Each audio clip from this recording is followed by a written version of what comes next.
안녕하세요. 유철이입니다. 이번 시간은 제7장 원자와 에너지에 대한 강의를 진행하도록 하겠습니다. 앞서 우리가 학습을 했던 여러가지 일과 에너지, 중력과 에너지 등 에너지 레벨을 원자 스케일 내에서 다루는 챕터라고 생각을 하면 됩니다. 원자와 에너지 쪽을 잘 이해를 하기 위해서는 원자 모형이 어떻게 발달을 해왔는지를 먼저 알고 있는 것이 좋습니다. 그러면 근대에 들어와서 원자 모형이 어떠한 학자들에 의해서 어떠한 개념으로 발달이 되었는지를 먼저 살펴보도록 하겠습니다. 제일 먼저 언급되는 학자는 J.J. 톰슨이라고 되어 있는 학자입니다.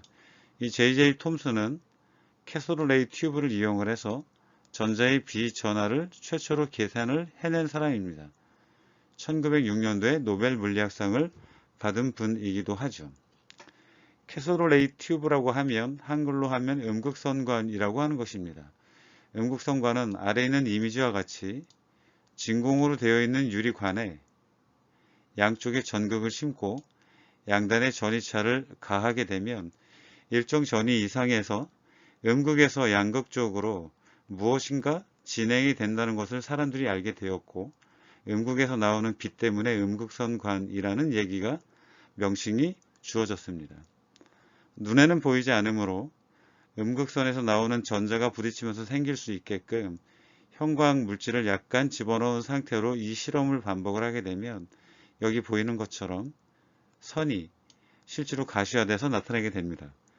그런데 이러한 선들이 사진에서처럼 자석을 갖다 대면 위쪽이나 아래쪽으로 이 경로가 변한다는 것을 알 수 있습니다. 전기력과 자기력은 근본적으로 동일한 현상이고, 이 실험을 통해서 알 수 있는 것은 전자라고 하는 물질이 음극, 플러스나 마이너스의 성질을 갖는 물질이라는 것을 알게 되었죠. 그래서 전자가 가지고 있는 단위 질량당, 가지고 있는 전하량이 얼마인지를 계산을 해내게 되는데, 이것이 바로 전자의 비전하가 되는 것이고 1.76 곱하기 10의 마이너스 쿨롱 퍼 그램으로 계산이 되었습니다. 즉 전자 1g당 1.76 곱하기 10의 8승 쿨롱 정도의 전하량을 가지고 있다는 얘기입니다. J.J. 톰슨은 사실 이 실험보다는 원자 구조에 대한 모형을 언급을 하면서 더 유명해졌는데요. J.J. 톰슨이 얘기했던 모델은 플럼푸딩 모델이라는 원자 모형입니다. 플럼푸딩 원자 모형은 전체적으로 구형으로 생겨있는 원자가 있는데, 이 원자의 대부분은 비어있고 양의 차지를 가지고 있는 구형의 구름과 같은 형태라고 얘기를 해냈습니다. 그런데 그 중간에 전자가 이렇게 하나씩 하나씩 박혀 있어서 전체적으로는 전기적으로 중성을 이루게 되고, 건포도와 같은 모양으로 전자가 박혀 있기 때문에 이 모델을 플럼푸딩 모형이라고 얘기를 했습니다. 그런데 사실상 이 모델 같은 경우에는 실제로 과학적인 기기 분석을 통해서 검증된 것은 아니었고, J.J. 톰슨에 의해서 가설로서 제안이 되었던 원자 모형입니다. 따라서 당연히 좀 한계가 있을 수가 있었고, 이 한계를 과학적으로 실제로 어떻게 되는지를 확인을 해보고자 J.J. 톰슨의 제자였던 어너스트 러더포드라고 하는 학자가 실제로 실험을 진행을 하게 됩니다. 금속 방막을 만들고 금속 방막에 알파 입자를 쏘아서 튀어져 나가는 또는 투과를 하는 실험을 진행을 하게 되는데요. 이 공로로 1908년도에 노벨 화학상을 받게 됩니다. 초기에 어네스트 러더포드가 생각을 했던 원자 모형은 스승이 제안을 했던 플럼푸딩 모델이기 때문에 아래서 보이는 이미지와 같이 원자가 구성되어 있는 가운데 알파 입자를 쏘게 되면 알파 입자는 헬륨의 원자 핵으로 플러스 차지를 가지고 있는 것입니다. 따라서 대부분 비어있다고 얘기를 했던 J.J. 톰슨 선생의 모델에 따라서 알파 입자가 대부분 비어있는 공간을 그대로 지나갈 거라고 예상을 했습니다.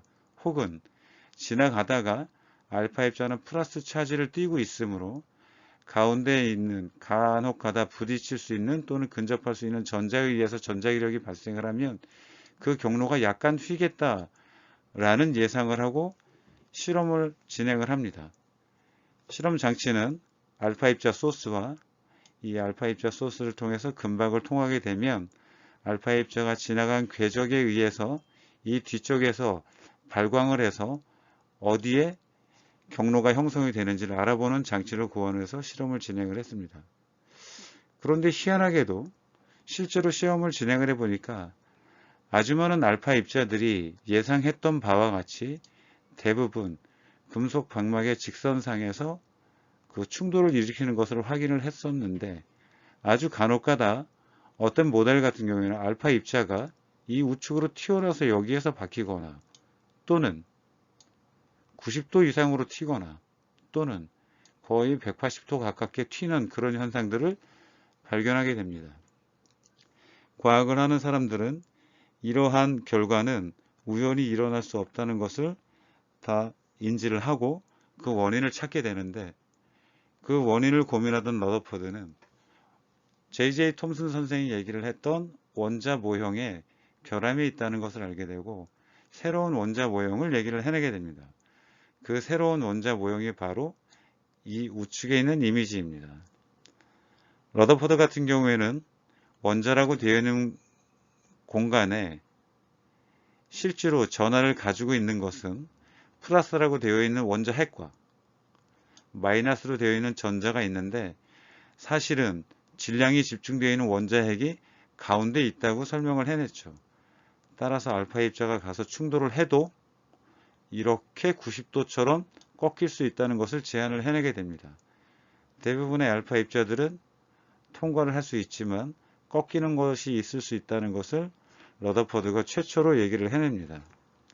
그래서 원자 핵은 대부분 비어 있고 그 원자 핵의 질량은 대부분 플러스 전하 원자 핵에서 차지하고 있다라고 얘기를 해내게 되죠. 이 모델은 나름대로 설득력 있는 호응을 얻기는 했지만 그 당시 발견되고 있던 수소 원자의 스펙트럼을 설명을 하기에는 불가능한 모델이었습니다. 수소 원자의 스펙트럼은 뒤에서 다시 얘기를 하겠습니다만, 원자 핵 주변에 있는 전자로서 에너지를 방출을 하거나 또는 에너지를 흡수하는 그런 현상들이 발견이 되었는데, 그러한 것들이 특정한 주파수의 전자기 파이기 때문에 그 흡수되거나 방출되는 에너지를 설명을 하는 데는 한계가 있었던 모델입니다. 그 이후에 원자 모양을 좀 더 발전을 시킨 사람이 여기 나와 있는 닐스 핸드릭 데이비드 보어라고 하는 학자입니다. 보어는 러더퍼드가 제시했던 원자 모형의 문제점을 양자 가설로 해결을 했습니다. 양자에 대한 얘기는 뒷부분에서 다시 한번 다루도록 하겠습니다. 즉 새로운 원자 모형을 만들어낸 것이죠.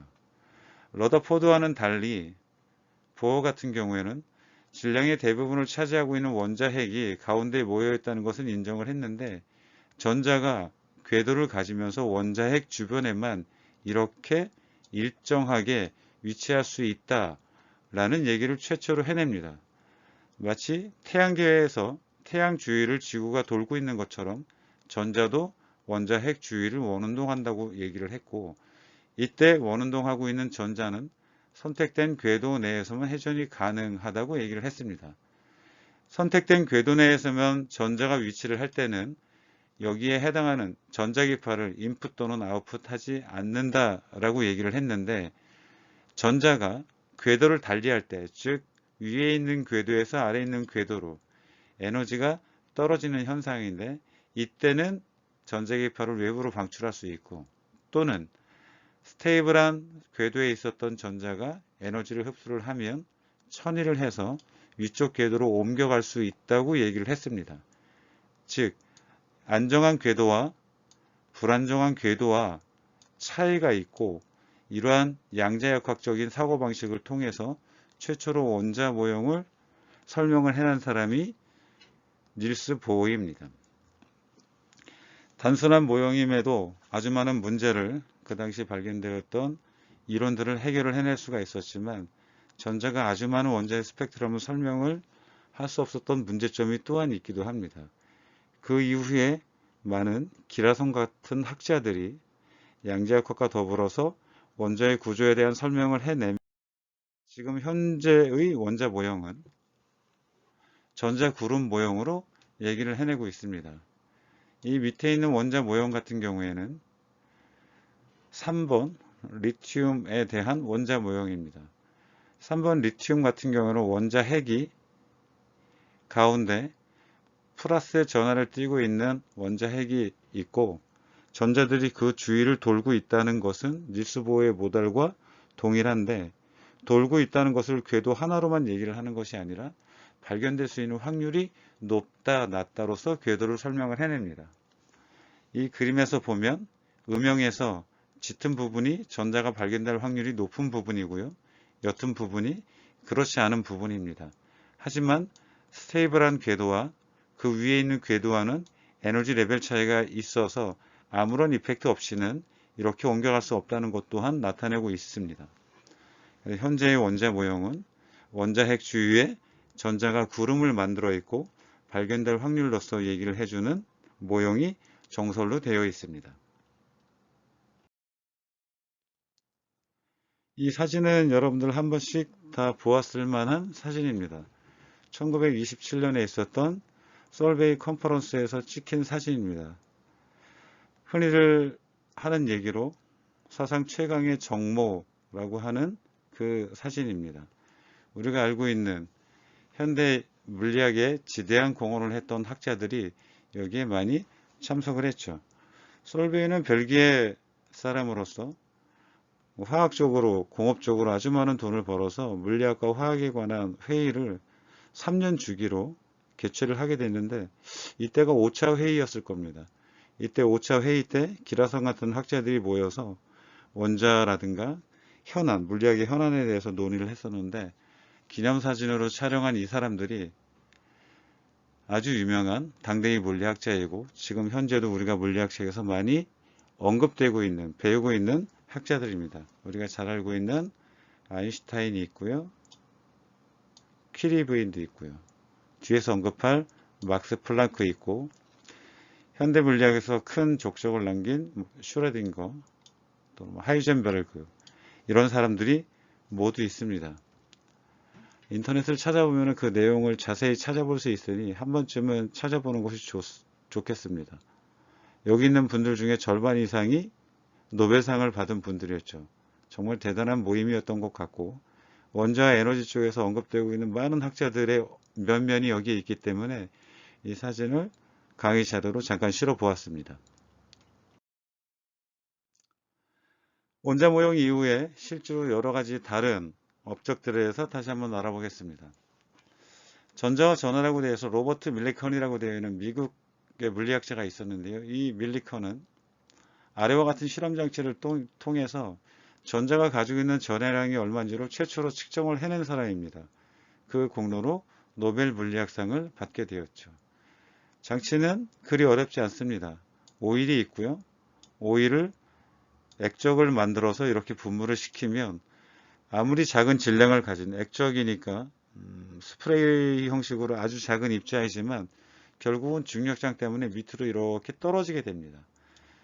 즉 중력이 가해지고 있는 것이죠. 그런데 떨어지고 있을 때 이 통과한 면에 플러스와 마이너스를 대전을 시킬 수 있는데 떨어지고 있는 입자에 엑스레이를 통해서 에너지를 조사를 하게 되면 전하를 띠게 됩니다.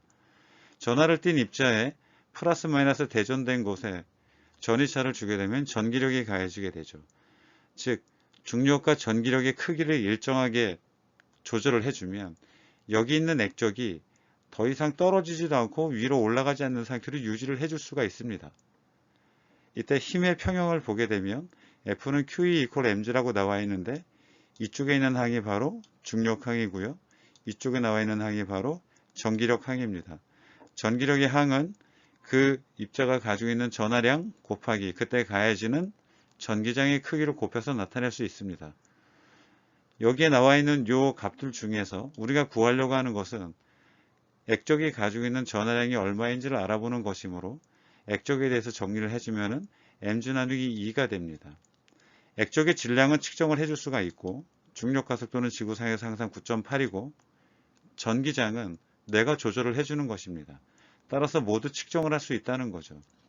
이 실험을 정밀해서 반복하게 진행을 해서 최종적으로 얻은 결론이 이 전하가 가지고 있는 전하의 최소 단위, 즉 전자 하나가 가지고 있는 전하량은 1.6 곱하기 10-19승 쿨롱이라는 것을 밝혀내게 됩니다. 아주 복잡하고 다단한 실험이었지만 사실은 말처럼 이렇게 간단한 실험은 아닙니다만 이 과정을 꾸준하게 진행을 해서 전자 하나가 가지고 있는 전하량을 최초로 정확하게 밝혀낸 학자로 노벨 물리학상까지 수상을 하게 되었습니다. 이 값은 뒤에서 계속해서 언급이 될 것이므로 전자 하나가 가지고 있는 전하량 1.6 곱하기 10-19승 쿨롱은 잘 기억을 해두도록 합니다. 원자의 구조에 대한 얘기를 잠시 더 진행을 하도록 하겠습니다. 원자는 아까 얘기를 했던 것처럼 원자 핵과 그 주변을 돌고 있는 전자로 구성이 되어 있습니다.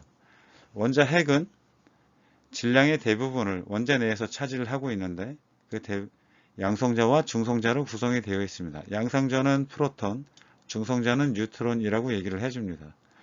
플러스 차지를 가지고 있는 양성자와 전하를 띠지 않은 중성자 같은 경우에는 여기 있는 테이블에서 알 수 있듯이 프로톤과 뉴트론은 그 질량이 거의 비슷합니다.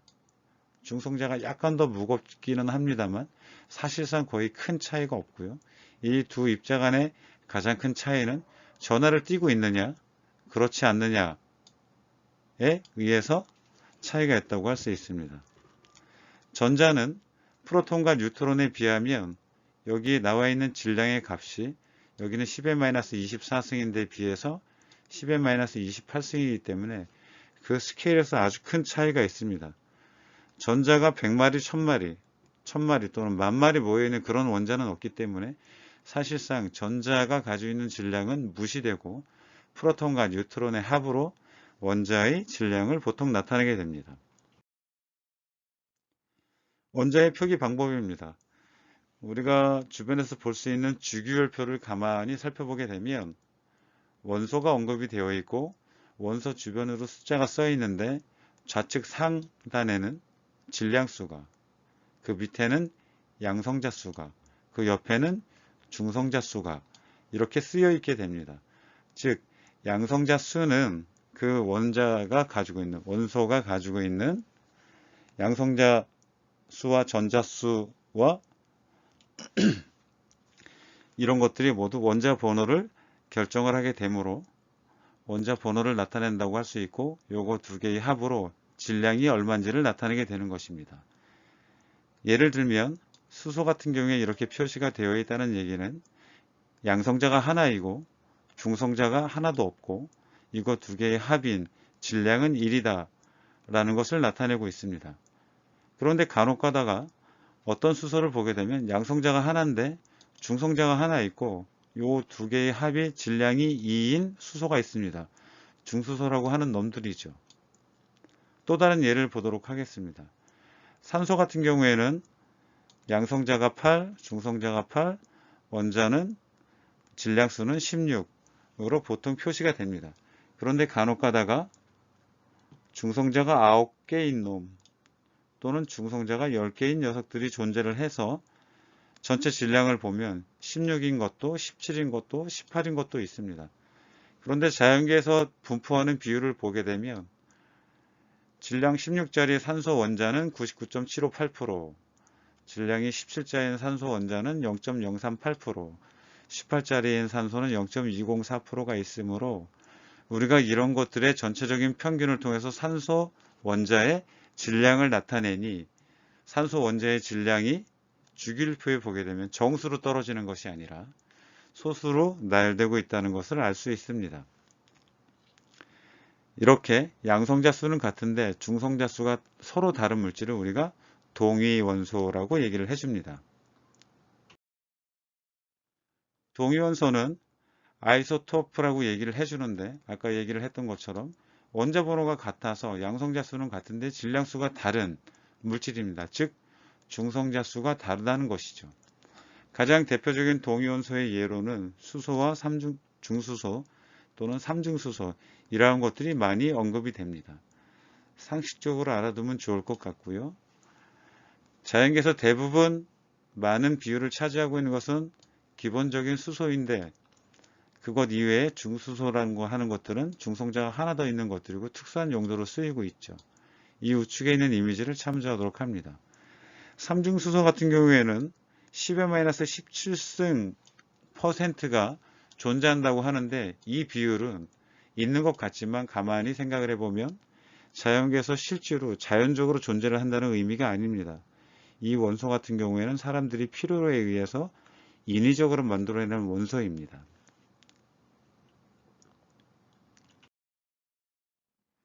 문제풀이를 하나 진행을 해보도록 하겠습니다.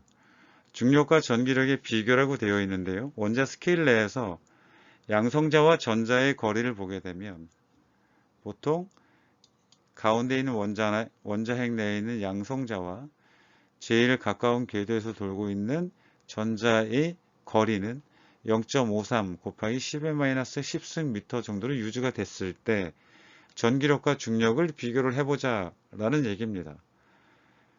일단 양성자는 플러스 전하, 전자는 마이너스 전하를 띄고 있으므로 전기력이 작용을 하는데 전기력에 대한 수식을 먼저 보면 2학기 때 여러분들 자세히 배우겠습니다만 전기력에 대한 수식은 일단 이렇게 표현이 됩니다. 전기력 F2는 비례상수 K 곱하기 QQ 나누기 R 스퀘어로 결정이 됩니다. Q는 어떤 입자가 가지고 있는 전하량이 얼마인지를 나타내는 것입니다. 여기 Q2라고 되어 있는 것은 전자가 가지고 있는 전하량이라는 뜻이고 QP라고 되어 있는 것은 프로톤이 가지고 있는 전하량이라는 뜻입니다. 비례상수 값은 정해져 있는 값이므로 테이블을 찾으면 주어지고 아까 얘기했던 대로 양성자와 전자 간의 거리는 0.53 곱하기 10-10승 미터이므로 미터 단위로해서 써진 이후에 스퀘어를 해주고 전자나 양성자나 가지고 있는 기본적인 전하량은 1.6 곱하기 10-19선 쿨롱이므로 이걸 넣고 제곱을 해서 계산을 해줍니다. 그럼 그 결과는 항상 얘기를 했던 것처럼 계산기는 한 번 두들겨서 계산을 해주고 8.2 곱하기 10-8승 이라고 숫자를 확인한 다음 우리가 구한 것이 힘이고 MKS 단위기를 썼을 때 힘의 기본적인 단위는 뉴턴이므로 뉴턴이라는 단위를 결정을 해서 이렇게 답을 완성하면 됩니다. 한 가지 여기서 주의를 해야 될 점은 양성자가 가지고 있는 전하량은 플러스 1.6 곱하기 10-19승 쿨롱 전자가 가지고 있는 전하량은 마이너스 1.6 곱하기 10-19승 쿨롱 이라고 계산을 해서 이 앞에 마이너스를 붙여서 쓸 수 있다고 생각하는 것인데 그것은 잘못된 생각입니다. 플러스와 마이너스의 곱이 두 플러스와 마이너스 차지 사이에 작용하는 힘은 인력이라고 해석을 해주고 문제 풀이에서는 전하량의 크기만 가지고 계산을 하도록 합니다. 지금 현재는 전기력에 대한 힘이 얼마인지를 계산을 일단 해보았습니다.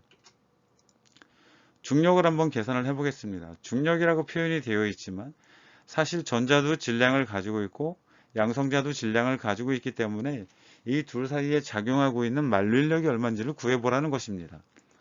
만류인력 수식은 앞에서 보았던 것처럼 F equal GMM 나누기 R 스퀘어로 결정이 됩니다. 거리는 주어져 있고 만류인력 상수도 주어져 있고 테이블을 찾으면 됩니다.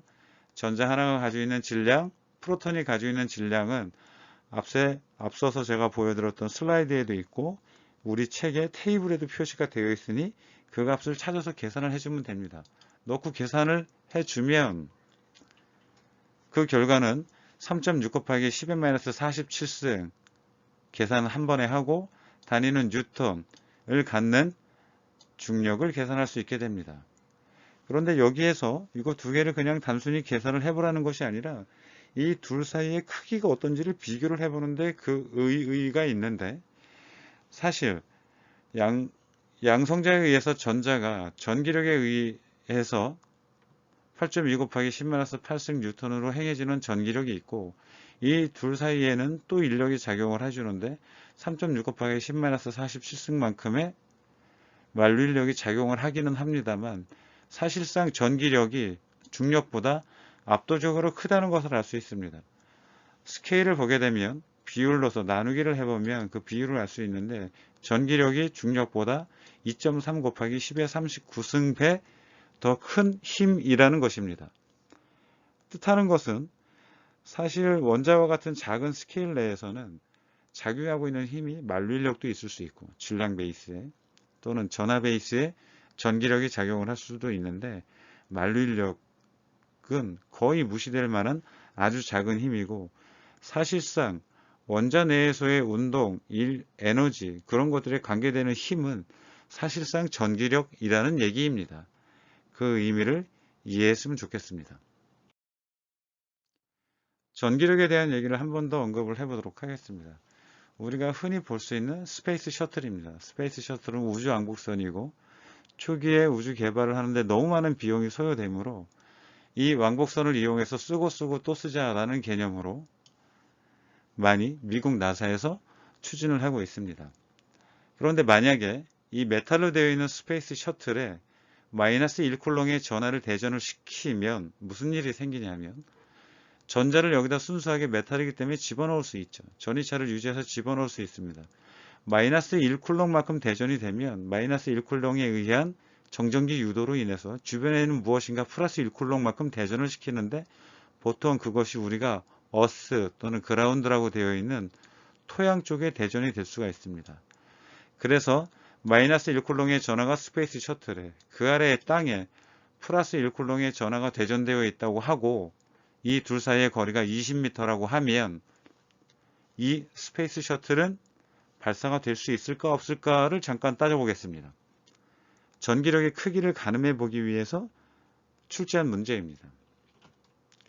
보통 F 스러스트라고 돼서 이러한 우주왕복성이 지구의 중력을 뚫고 나가기 위해선 아주 큰 추진력이 필요한데 그 추진력은 엔진 하나당 1.7 곱하기 10의 6승 뉴턴 정도의 힘을 발휘할 수 있고 그러한 엔진이 3개 정도가 장착되어 있습니다.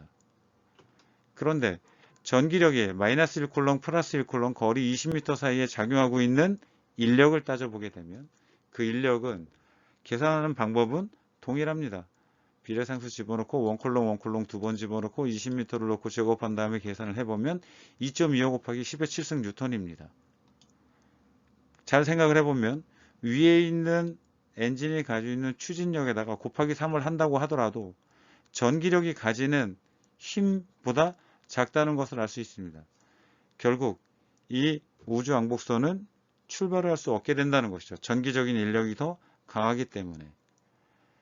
이 슬라이드를 보여주는 목적은 아까도 얘기를 했던 것처럼 전기력이 사실은 순수하게 전하가 모여 있을 때는 아주 크게 구현될 수 있다는 것입니다. 우리가 그것을 잊고 살기 때문에 전기력의 크기를 실감을 하지 못하는 겁니다. 그 이유는 우리가 살고 있는 세상이 다 전기적으로 중성인 세상이기 때문이죠. 또 상대적으로 큰 지구의 질량 때문에 중력장 하에 잡혀 사니까 중력이 큰 것처럼 느껴지지만 사실상 순수하게 모아놓을 수만 있으면 전기력이 중력을, 만류인력을 압도할 수도 있다는 얘기입니다. 원자의 양자화에 대한 얘기를 진행을 해보도록 하겠습니다. 다 원자 스케일 내 우리가 눈에 안 보이는 세상에 대한 얘기이니까 상상을 해가면서 들어주면 좋을 것 같습니다. 수소 원자의 전자 궤도라고 해서 아까 얘기를 했던 닐스 보어가 얘기를 했던 원자 모형을 보게 되면 가운데 원자 핵이 있고 원자 핵에는 양성자와 중성자가 있다. 그 주변에는 전자가 궤도를 지어서 그 주위를 돌고 있다. 현대 모형에서는 발견될 수 있는 확률로 얘기를 하고 있다. 라고 얘기를 했습니다. 이때 수소 원자 같은 경우에는 가장 간단한 원자 모형이므로 수소 원자를 통해서 여러 가지 것들을 많이 이해를 하게 되어 있는데 일단 오비탈이라고 되어 있는 표현은 뭐냐면 전자가 머물 수 있는 구역을 우리가 오비탈이라고 표현을 해줍니다. 아까 얘기했던 것처럼 전자가 발견될 수 있는 확률이 높으냐 낮으냐 그렇게 얘기를 한다고 했는데 전자가 대부분의 시간을 머물고 있는 구역, 공간이라고 생각을 해주면 됩니다. 그것을 우리가 오비탈이라고 얘기를 해주고요. 여기 그림에서 보이는 것처럼 이쪽 구간이 이만큼의 영역이 하나의 오비탈이라고 봐주면 됩니다. 그 다음 오비탈은 이렇게 존재를 하고 있는 것이죠. 그래서 이 오비탈은 넘버로서 우리가 보통 표현을 해주는데 제일 가까이 있는 것들이 양자수로 따졌을 때 1번이고요. 두 번째가 양자수로 2번이고요. 그렇게 됩니다. 가능한 궤도는 가장 안쪽 궤도의 정수 제곱이라고 나와 있는데 Rn은 n제곱 곱하기 R1이라고 되어 있는 표현이 뭐냐면 첫 번째 궤도가 R1이면 두 번째 궤도는 R2입니다. R2는 양자수가 두 번째라는 뜻이고 여기 나와 있는 양자수 n 값에 제곱을 해서 전체 거리를 나타낼 수가 있는데 R2는 R1에 n제곱에 2를 넣어 계산해주면 4R1이 되므로 R2는 R1 거리의 4배가 된다는 뜻입니다. 전자궤도는 이러한 거리상의 특징을 가지고 있습니다. 양자수가 3인 경우는 R1의 9배가 되겠죠. 그런데 수소 원자의 포텐셜 에너지는 연속 분포가 아니라는 특징이 있습니다. 이게 무슨 얘기인지 잠시 살펴보도록 하겠습니다. 앞서서 우리가 중력 포텐셜 에너지를 공부를 한 적이 있는데요. 중력 포텐셜 에너지에 대한 수식을 가만히 생각을 해보면 여기 있는 수식과 동일하게 생겼다는 것을 알 수 있습니다. 나와 있는 수식을 한번 보면 U2는 마이너스 K R분의 2제곱이라고 나와 있습니다. 이것은 전기력에 의한 포텐셜 에너지를 나타내고 있는 공식입니다. 중력 포텐셜 에너지는 똑같이 생겼는데 UG에 라고 써주고 이것은 마이너스 만류인력 상수를 써주고 거리 R이 밑으로 하나 들어가고 위에 질량이 하나 M1, 질량이 하나 M2 들어가는 수식으로 중력 포텐셜 에너지가 정의가 됐었습니다. 그런데 중력 포텐셜 에너지 같은 경우에는 이 그림을 플롯을 해서 나타내 보면 R과 포텐셜 에너지 함수로 나타내 보면 여기 있는 분홍색과 같이 이러한 궤도를 그리면서 함수를 그리게 됩니다. 중력 포텐셜 에너지는 이렇게 나타낼 수 있는 것이죠. 그런데 수소 원자 내에서 전기력에 의한 포텐셜 에너지는 이렇게 그림을 나타낼 수가 없습니다.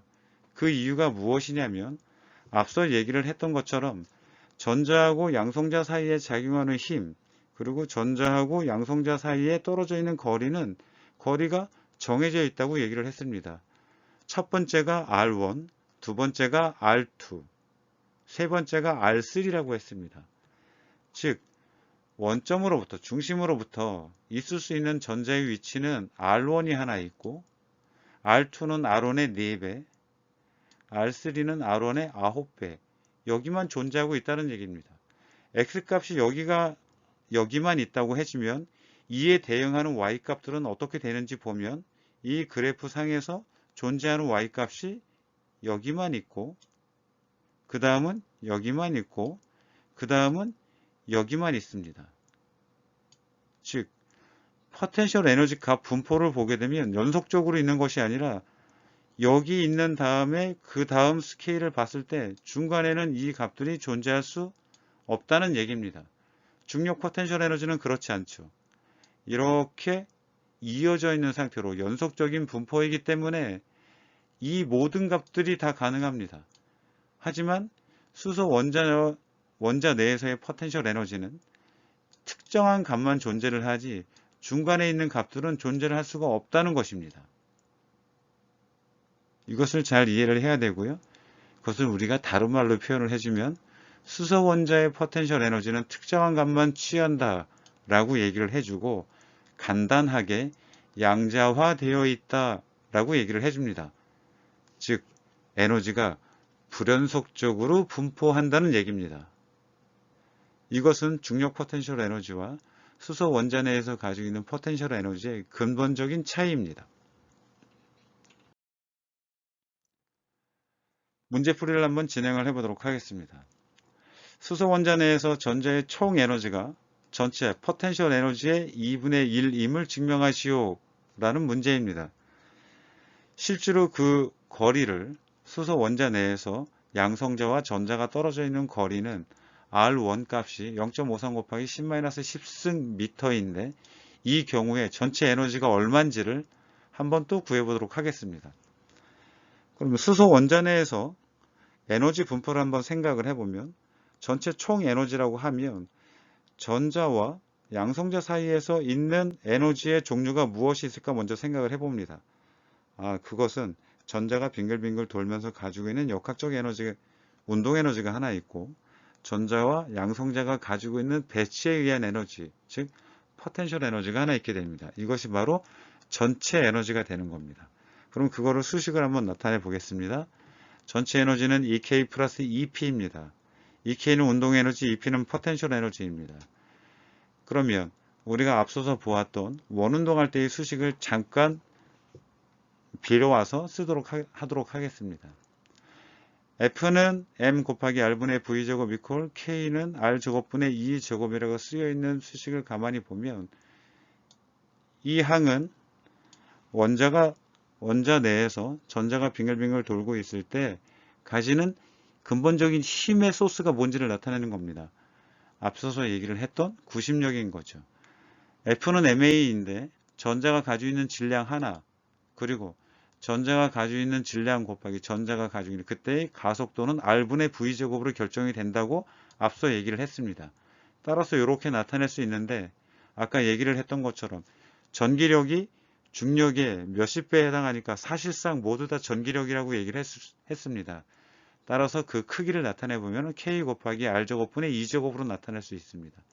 2제곱으로 나타낸 이유는 양성자의 전하량과 전자의 전하량이 같기 때문입니다. 즉 전하량의 크기를 2제곱으로 나타낸 것이죠. 이렇게 정리된 수식에서 가만히 보면 약분이 되거나 생략이 되거나 할 수 있는 것들이 있는데 R이 하나씩 사라질 수가 있으니 항을 다시 정리해 보면 MV제곱은 K 곱하기 R분의 2제곱이라고 나타낼 수 있습니다. 또 하나, 포텐셜 에너지 수식은 앞 슬라이드에서 보았던 것처럼 포텐셜 에너지 U를 쓰고 전기력에 의한 포텐셜 에너지는 하점자 2를 쓰고 거리 R의 함수라고 나타낸 이후에 이 크기는 마이너스 K 곱하기 R분의 2제곱이라고 나타낼 수 있습니다. 이쪽 항이 포텐셜 에너지입니다. 그러면 운동 에너지 EK는 2분의 1 MV제곱이므로 EK를 써보면 2분의 1 MV제곱을 쓰고 포텐셜 에너지는 마이너스 K R분의 2제곱을 써줍니다. 답은 이거로도 구해진 것입니다만 다시 한번 정리를 해보면 2분의 1 MV제곱에서 이 MV제곱은 위쪽의 항에서 K 곱하기 R분의 2제곱으로 나타낼 수 있다고 정리를 이미 해 두었습니다. 따라서 이 값을 갖다 쓰겠습니다. 그러면 2분의 1 K 곱하기 R분의 2제곱 마이너스 K R분의 2제곱이 됩니다. 이것은 분모와 분자가 동일하므로 전체 값의 절반이라는 걸로 계산이 다시 되고 결국 그 크기는 마이너스 2분의 1 곱하기 K 곱하기 R분의 2제곱으로 정리가 됩니다. 정리를 해보면 무슨 말인지 수소 원자 내에는 에너지의 종류가 총 에너지라고 하면 운동 에너지와 포텐셜 에너지가 있을 수 있는데 운동 에너지는 2분의 1 MV제곱 전자가 가지고 있는 포텐셜 에너지는 전자와 양성자 간의 배치에 의한 에너지인데 이거 두 개를 모두 합쳐서 정리를 했더니 마이너스 2분의 1 K 곱하기 R분의 2제곱으로 정리가 된다는 얘기입니다. 그런데 이 값을 가만히 보니까 원래 가지고 있던 포텐셜 에너지의 2분의 1입니다. 그럼 처음에 문제에서 주어졌던 걸 다시 보면 수소 원자 내 전자의 총 에너지가 포텐셜 에너지의 2분의 1임을 우리는 알 수 있게 되는 겁니다. 아론 스케일에서 수소 원자가 가지고 있는 에너지, 수소 원자에서 전자가 가지고 있는 에너지를 한번 알아보도록 하겠습니다. 이 원은 마이너스 2분의 1, 이 값은 K 값이고, 이 값은 R 값이고, 이 값은 E 스퀘어 값입니다. 즉, 이 값은 마이너스 21.7 곱하기 10 마이너스 19승, 그리고 단위는 복잡하게 나와 있지만, 결국 에너지를 계산한 것이고, 이 에너지는 MKS 단위계로 나타냈을 때 줄이라고 써야 하므로 줄이라고 결정을 해서 이렇게 수소 원자가 가지고 있는 토탈 에너지를 나타낸 것입니다.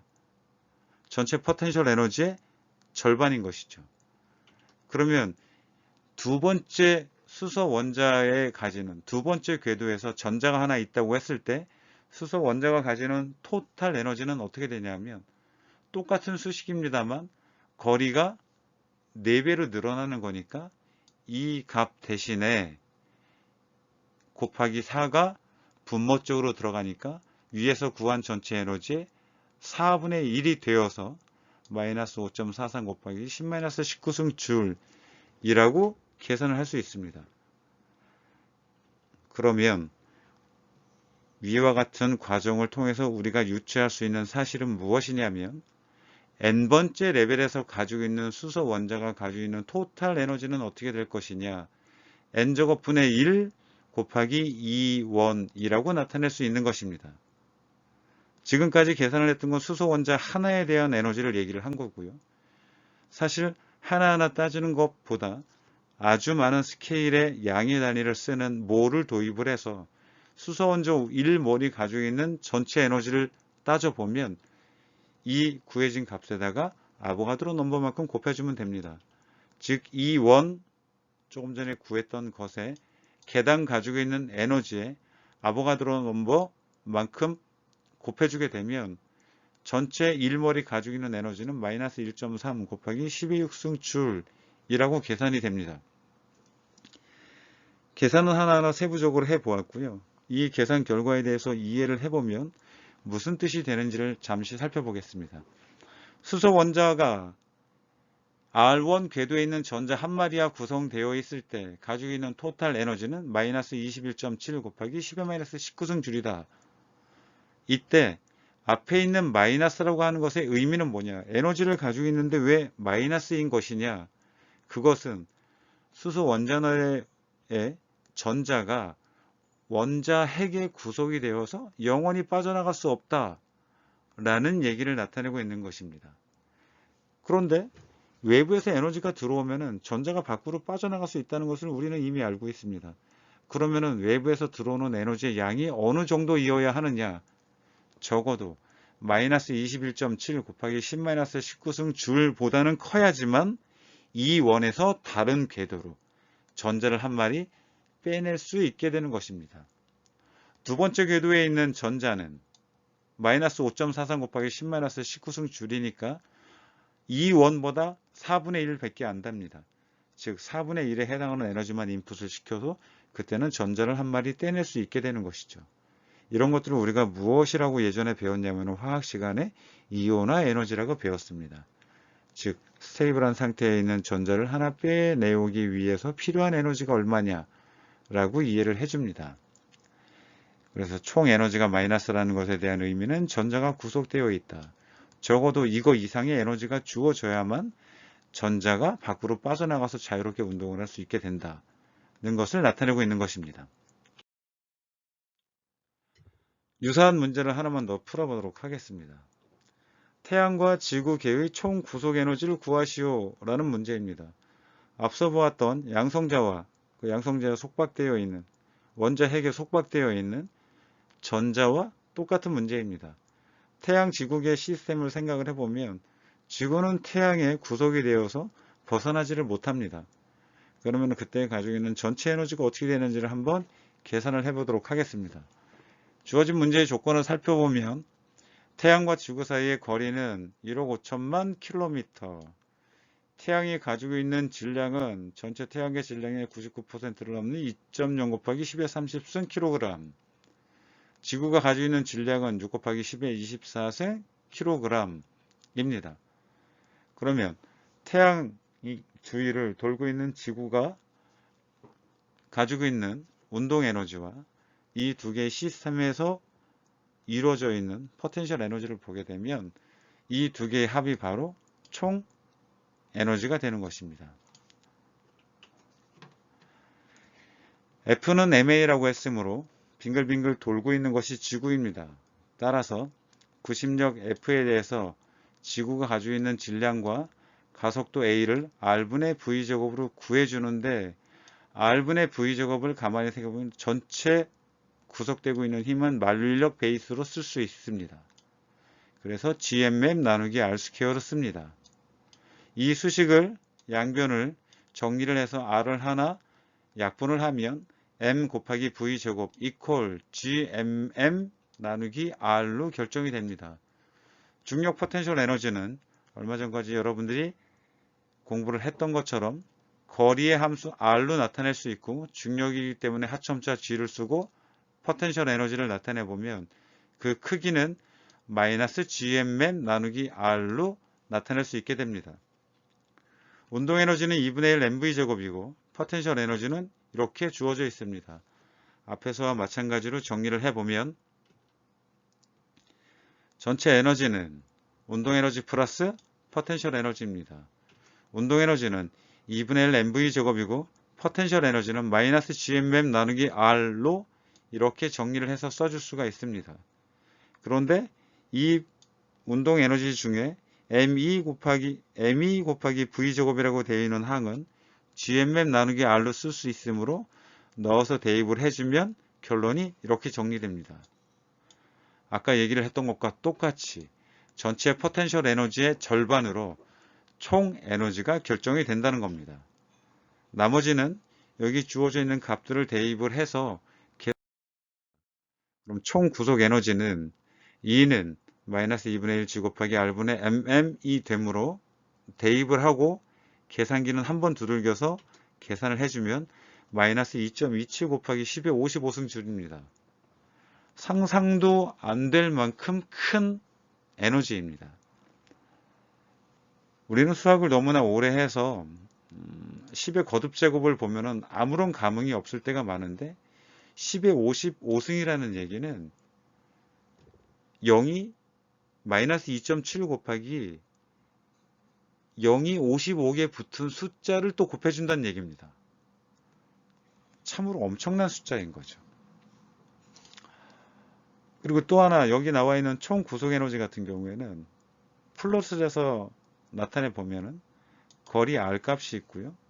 여기 마이너스 2.7 곱하기 10의 55승 줄이라고 되어 있는 값들이 찍힌 전체 에너지는 포텐셜 에너지를 플러스를 했을 때 분홍색으로 이렇게 나타낼 수가 있는데 여기 태양, 여기 지구가 있을 때 1억 5천만 킬로미터만큼 떨어져 있을 때 나타내는 총 에너지가 이렇게 나타난다는 것입니다. 그리고 또한 태양과 지구 사이의 거리는 짧아졌다 멀어졌다 하기는 합니다만 사실상 이 R 값에 띄엄띄엄 되어 있는 부분이 없죠. 그러니까 모든 에너지가 이렇게 플롯이 되면서 이쪽에 있는 모든 에너지 값들을 취할 수 있는 연속적인 분포라는 점이 원자 내에서 전자가 가지고 있는 에너지 분포와 차이가 있게 되는 것입니다. 이 부분을 잘 구분을 해서 이해를 해주면 좋을 것 같습니다.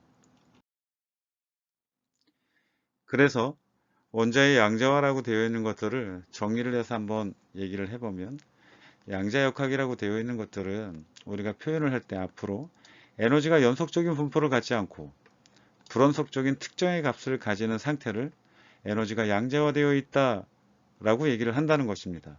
이때 불연속적인 에너지의 값을 우리가 앞으로는 퀀텀 양자라고 얘기를 해줍니다.